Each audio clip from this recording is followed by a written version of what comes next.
Senior সহকারী সচিব থেকে যুগ্ম সচিব পর্যন্ত পদোন্নতির জন্য পরীক্ষা নেওয়ার সুপারিশ করবে জনপ্রশাসন সংস্কার কমিশন। পদোন্নতির জন্য সেখানে পেতে হবে সর্বনিম্ন ৭০ নম্বর। ক্যাডার পরিবর্তনের ক্ষেত্রেও পরীক্ষার সুপারিশ থাকবে। সকালে সচিবালয়ের জনপ্রশাসন সভাকক্ষে সাংবাদিকদের সঙ্গে মতবিনিময় করে জনপ্রশাসন সংস্কার কমিশন। কমিশন প্রধান আব্দুল মুঈদ চৌধুরী জানান, নাগরিকদের পাসপোর্ট করতে পুলিশ ভেরিফিকেশন বন্ধ করতে সুপারিশ করা হবে।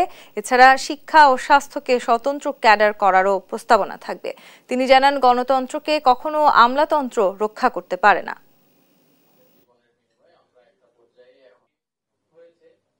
এটা প্রত্যেক ডিস্ট্রিক্টে একজন অফিসার থাকতে হবে, আর ডিভিশন লেভেলে একজন থাকতে হবে যিনি এই কোনোটা কেউ অন্যায়ভাবে তথ্য না দিলে যেন উনি এটা নিষ্পত্তি করতে পারেন।